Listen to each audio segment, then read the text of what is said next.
2026 New Year New Me. Di 2026 apalagi awal tahun gitu ya. Basically nggak 2026 sih, semua tahun orang tuh pasti punya namanya resolusi awal tahun.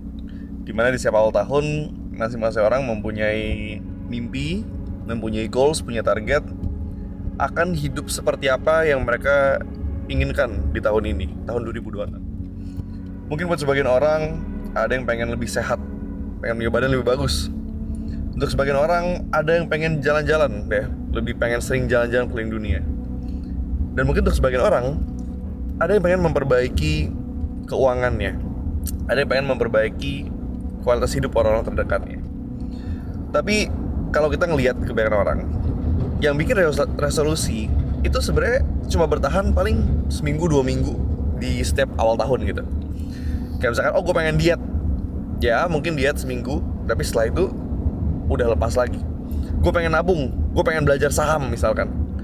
Ya 2 minggu semangat, abis itu terkena distraksi dan kehidupan akhirnya melenceng lagi gitu. Nah, apa yang gue pelajarin dalam proses gue ya 10 tahun terakhir, dari pertama kali gue membangun karir, membangun kekayaan gue, itu kita harus lebih berfokus kepada disiplin daripada sekedar motivasi. Karena motivasi itu kayak kita mandi ya. Kita butuh setiap hari mandi gitu kan. Kita butuh membersihkan. Sama kayak motivasi. Motivasi itu kita harus cari setiap harinya.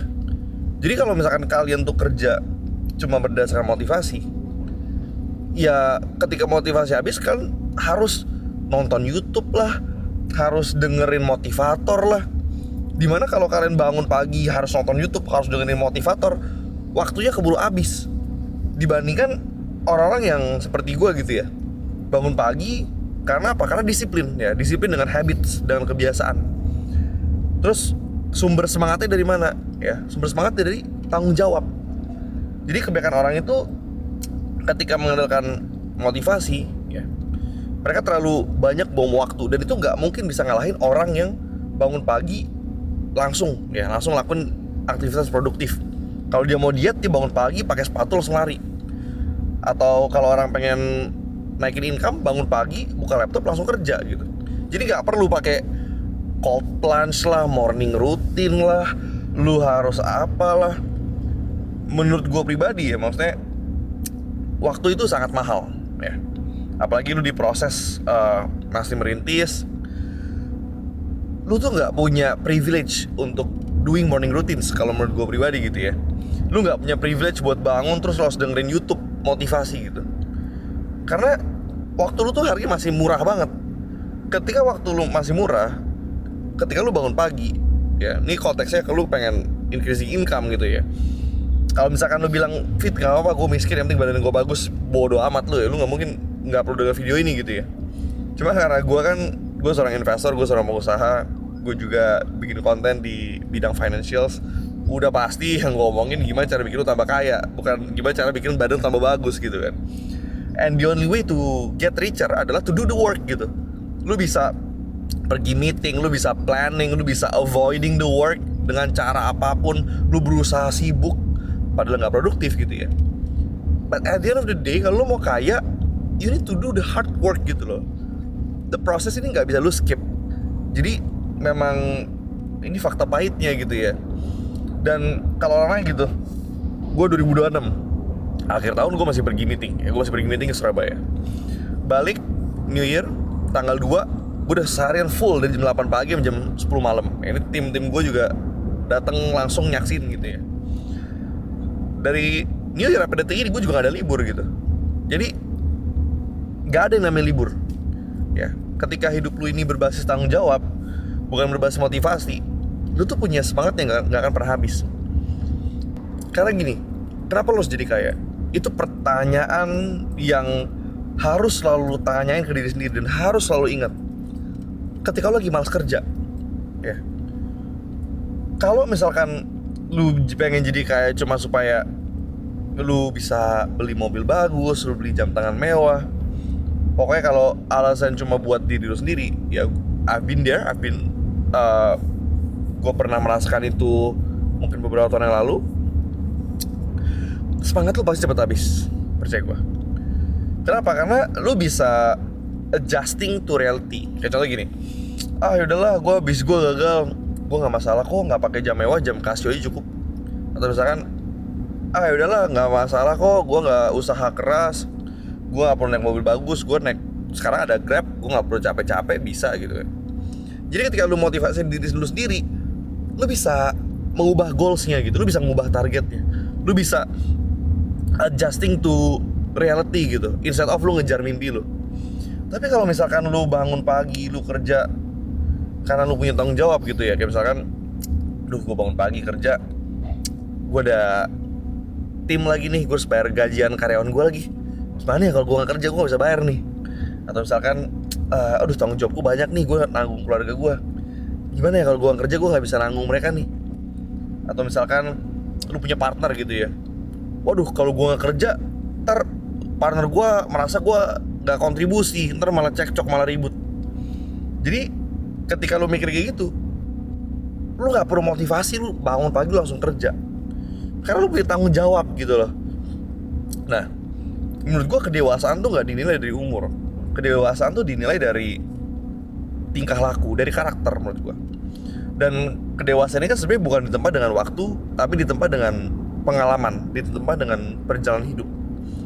Jadi kalau orang nanya, gimana cara untuk mengukur kedewasaan seseorang? Kayak misalkan laki-laki itu bisa dibilang dewasa kapan sih? Ya kan? Laki-laki bisa dibilang dewasa ketika dia bertanggung jawab dengan dirinya sendiri. Kalau lu masih nebeng sama orang tua lu masih dikasih duit bulanan sama orang tua lu umur 24, lu belum dewasa, lu masih bocah ya, lu masih bayi gitu. Lu masih bocil yang masih harus disuapin. Tapi kalau lu umur, gue start making money on my own 15 tahun gitu. Di umur 15 tahun gue sudah jadi dewasa, karena gue sudah bertanggung jawab akan diri gue sendiri gitu loh.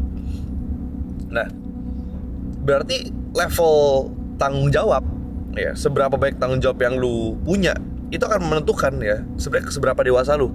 Nah, jadi kalau misalkan teman-teman yang nonton konten ini gitu ya, sebelumnya tahun-tahun 2024, 2025 bikin resolusi, gak ada yang pernah selesai, berarti sumber motivasinya salah ya, sumber semangatnya salah gitu.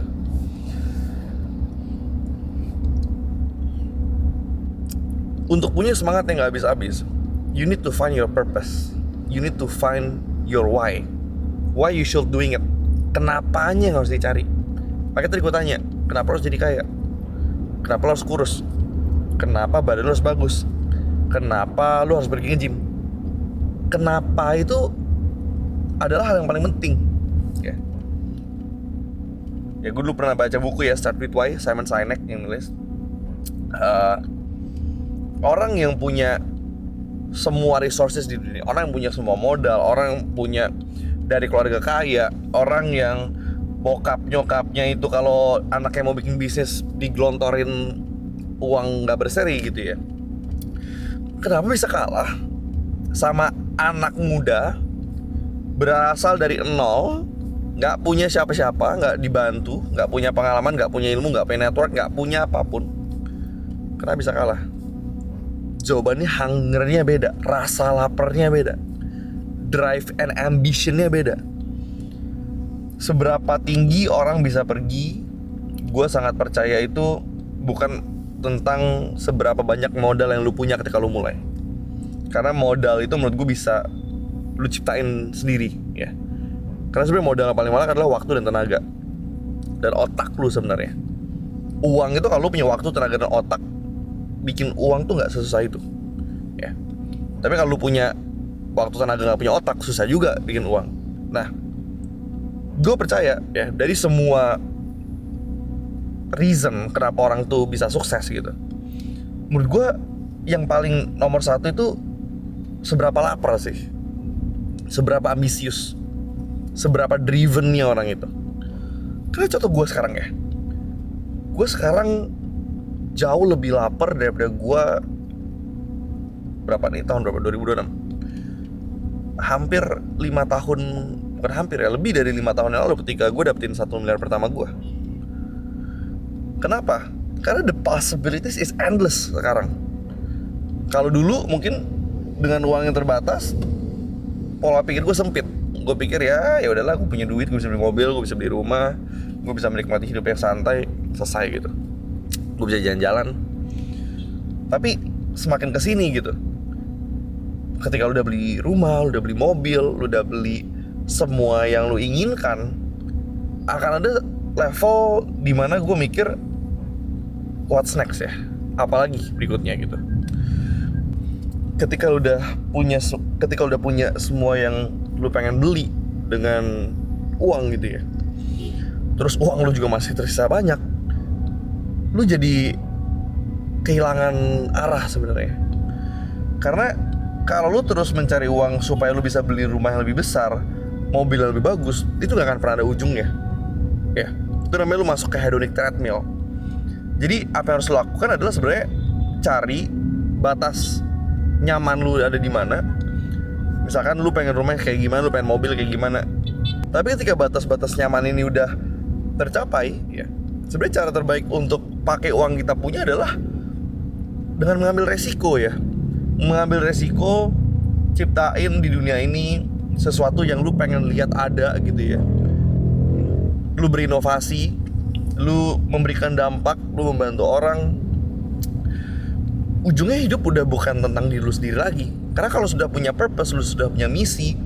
Kayak misalkan gue bikin perusahaan, misi gue adalah mencerdaskan ya literasi finansial di negara ini gitu. Karena gini, Indonesia itu sekarang cuma ada 3% investor saham aktif. Kurang lebih ada sekitar 8 sampai 9 juta dari 280 juta penduduk. Amerika itu 60%, Hong Kong itu 50%, South Korea itu 40%. Negara-negara maju itu udah selalu 40 sampai 60% dari total population gitu ya. Indonesia 10% aja belum. Jadi sebenarnya tugas gue tuh masih sangat jauh, masih sangat panjang gitu. Ketika gue punya purpose ini kan berarti hidup udah bukan tentang diri gue sendiri nih. Gue tentang ya udah gimana cara gue bisa impacting jutaan orang gitu. Dan sekarang pun gue udah impacting jutaan orang sebenarnya dari bikin video kayak gini. Ya karena dari gue bikin video, dari gue bikin konten edukasi, bisa ada puluhan, ratusan ribu orang yang nonton. Kalau gue bikin video di Instagram bisa ada jutaan orang per video yang nonton. Jadi gue merasa untuk diri gue sendiri semua udah cukup ya. Gue sudah punya mobil yang nyaman, gue sudah punya rumah yang nyaman, gue juga hidup gue sangat sederhana ya. Dari gue punya 1 miliar sampai gue punya jauh lebih baik daripada 1 miliar sekarang. Gue gak merasa ada perbedaan yang signifikan ya. Makan sama-sama ayam geprek gitu kan. Jadi sebenarnya sampai level tertentu money is just accounting hobby aja gitu. Gue suka aja ngeliat angkanya naik. Dan dengan punya uang itu mengenable gue untuk mengakuisisi bisnis, membeli bisnis, membangun bisnis lagi. Gue bisa ngebuka lapangan kerja untuk lebih banyak orang bisa terimpact. Ini tuh purpose gitu loh. Udah bigger than myself. Nah, menurut gue, selama kalian bisa menemukan ya your why adalah your purpose, your north star gitu ya, itu tujuannya bukan untuk hidup lu doang tapi untuk hidup banyak orang, percayalah lu akan menemukan energi dan lu akan menemukan sumber motivasi yang gak akan pernah habis di hidup ini. Jadi good luck for your 2026. Semoga teman-teman semua sukses tahun ini, berhasil mendapatkan semua yang kalian impikan, mencapai resolusi-resolusi, dan semoga teman-teman yang bermimpi untuk jadi kaya di 2026. I'll see you in the next video.